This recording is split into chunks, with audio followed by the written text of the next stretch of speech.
Controle de sistemas de malha fechada utilizando PIC, projeto desenvolvido por Matheus Cândido e José Alexandre para a disciplina de microcontroladores. Esta apresentação está dividida em 6 partes. A primeira parte é comentada sobre a aplicação que motivou este projeto. A segunda é explicado o esquema deste projeto. A terceira se dedica na parte de desenvolvimento focado no computador. A quarta parte se dedica ao desenvolvimento focado no microcontrolador. Em seguida, é apresentado o circuito de chaveamento e de detecção por passagem por zero. E por fim, a demonstração prática deste projeto. Embora este projeto tenha sido desenvolvido com o objetivo de simular um secador de grãos, ele pode ser estendido para diversos sistemas de controle de malha fechada. Este sistema é capaz de controlar a temperatura através de um computador e também é capaz de fazer o monitoramento em tempo real. O sistema pode ser representado através deste diagrama de blocos. O setpoint é recebido do computador através da comunicação serial. O erro é a diferença entre o setpoint e a temperatura atual. O PID é implementado digitalmente utilizando o PIC. A ação de controle controla a potência fornecida à planta. Como o sistema é apenas de aquecimento, não há controle de resfriamento. Quando a ação de controle for negativa, o sistema zera a potência e deixa que o sistema resfrie por conta própria. A amostragem da temperatura é realizada através do sensor DS18B20, o sensor de temperatura digital. Para a interface com o usuário no computador, foi utilizado o C#, pois possui muitas bibliotecas que contribuem para o desenvolvimento de software e reduz significativamente a complexidade da programação. A ideia utilizada foi o Visual Studio 2017, que pode ser baixado gratuitamente no site da Microsoft. Para a plotagem dos gráficos, foi utilizada a biblioteca Oxyplot, que apresenta diversas funcionalidades e está disponível sob a licença MIT. Os dados obtidos para a plotagem são oriundos da porta serial. Para realizar a leitura da porta serial, foi utilizado o próprio componente do Visual Studio. Este sistema de plotagem não se restringe a este sistema especificamente. Qualquer programa que utilizar este protocolo pode fazer o uso deste software apenas ajustando a interface. O sistema necessita de duas informações: a resposta do sistema, que é a temperatura atual, e o valor de ação de controle, que é a resposta do PID. O protocolo define que todos os dados devem ser enviados precedidos por um caractere, que pode ser o Y ou o caractere U, que indica que o valor representa, e, como dito, o próprio valor. E por fim, a quebra de linha. A interface do programa pode ser visualizada na figura. O sistema possui 3 gráficos e um componente de entrada, responsável por definir o setpoint. Ele só transmite os dados quando seu valor é alterado para aumentar a eficiência do sistema. O primeiro gráfico plota a temperatura e o setpoint para ser visto como referência. O segundo gráfico plota a ação de controle que controla a potência fornecida à planta. O terceiro gráfico plota o erro, que é a diferença entre a temperatura atual e o setpoint. Neste programa, também é possível selecionar a porta dinamicamente, de forma que não é necessário recompilar o programa toda vez que o USB for conectado a uma porta diferente. Também há informações do status da transmissão serial, que indica quando o software está lendo a porta serial e quando está enviando dados através dela. Para mais informações sobre este software, ele está disponível neste link, que será deixado na descrição do vídeo. O microcontrolador utilizado neste projeto foi o 16F877A.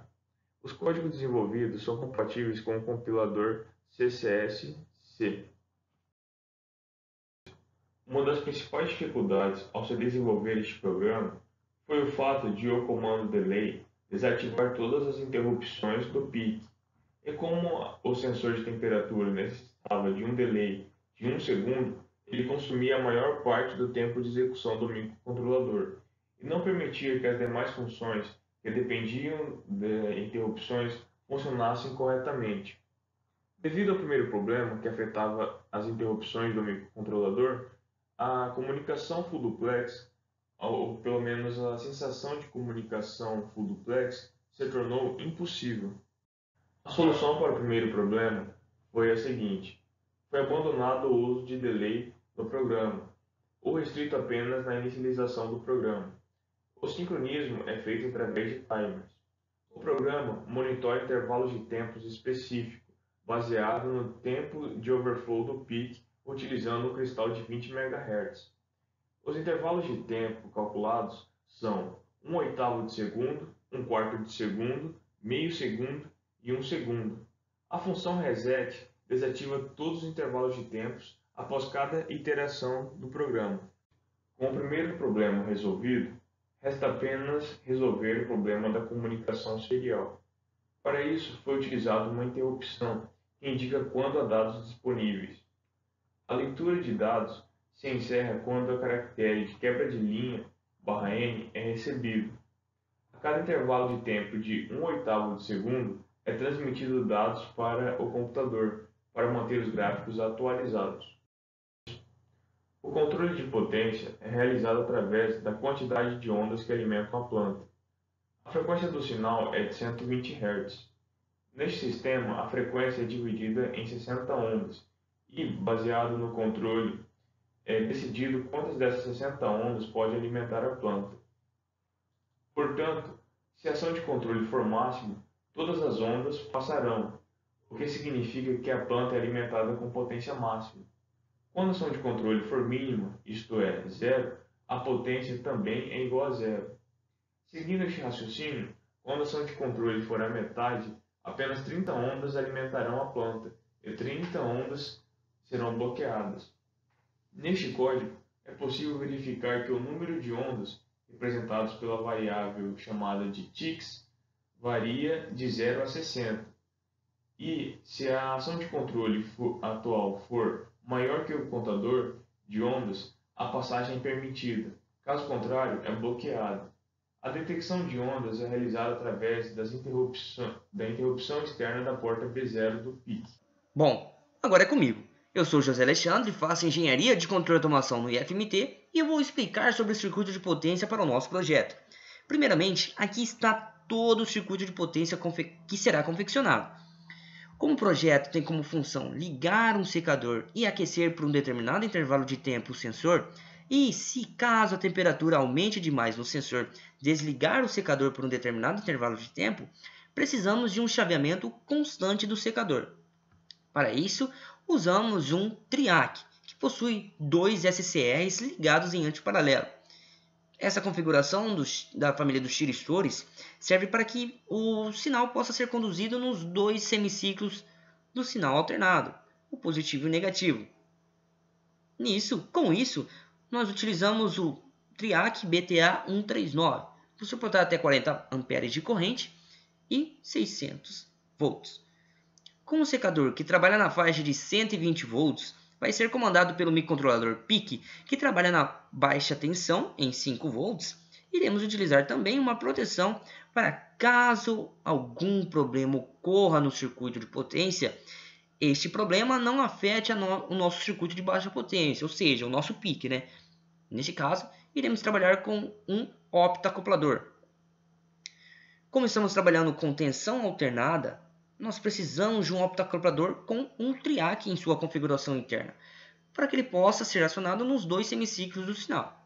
Logo, selecionamos o MOC3021, optacoplador MOC3021, que possui um TRIAC interno junto com o diodo emissor de luz. Com isso, o circuito de chaveamento no secador a ser confeccionado na placa PCB posteriormente será este mostrado na figura. Mas não é somente isto. Como disse anteriormente, o secador precisa ficar ligado por um determinado intervalo de tempo, para que aqueça o sensor suficientemente até chegar a uma temperatura desejada, e caso aquecer demais, desligue por um determinado intervalo de tempo. Para isso, vamos utilizar também um circuito de detecção pela passagem do zero, para controlarmos a parte do sinal a ser fornecido para o secador, né? Primeiro, no nosso circuito de cruzamento com zero, teremos o nosso sinal vindo da rede elétrica. Após isso, nós precisamos de um retificador de onda completa, ou neste caso, uma ponte retificadora de diodos, para rebater o sinal do semiciclo negativo total para o semiciclo, somente para o semiciclo positivo, e trabalharmos somente em um semiciclo da onda. Nesse caso, vamos controlar somente metade da onda vinda da rede, só que numa frequência maior, pois após a retificação a frequência aumenta em 2 vezes da inicial. Mas como isso não é um problema para nós, nós podemos trabalhar com os primeiros 60 ciclos, que serão repetidos posteriormente. Lembrando, novamente, estamos trabalhando com uma tensão alta e queremos monitorar a passagem pelo zero com o microcontrolador, que trabalha na tensão baixa. Por isso, nós aqui também precisamos isolar o nosso circuito de alta potência para o de baixa potência. Assim, utilizamos novamente um optacoplador. O sinal na saída ficará como mostrado no osciloscópio. A cada momento que o sinal em azul da onda retificada cruzar com zero, um pulso será gerado na saída, ou neste caso na entrada do microcontrolador. Por isso, no nosso projeto, na nossa programação, vamos ativar a interrupção externa do PIC para essa detecção. A interrupção externa do pino B0. Como o pulso não pode ser alto para não prejudicar o microcontrolador, utilizamos um resistor de pull-up para que possa mandar um sinal de nível baixo para o PIC, quando o sinal cruzar com zero. Portanto, temos o nosso circuito detector como segue na imagem. Com esses 2 passos, primeiro a detecção por zero para controlarmos o nível de tensão entregue para a carga e depois o chaveamento do triac, temos o circuito completo, mostrado na figura.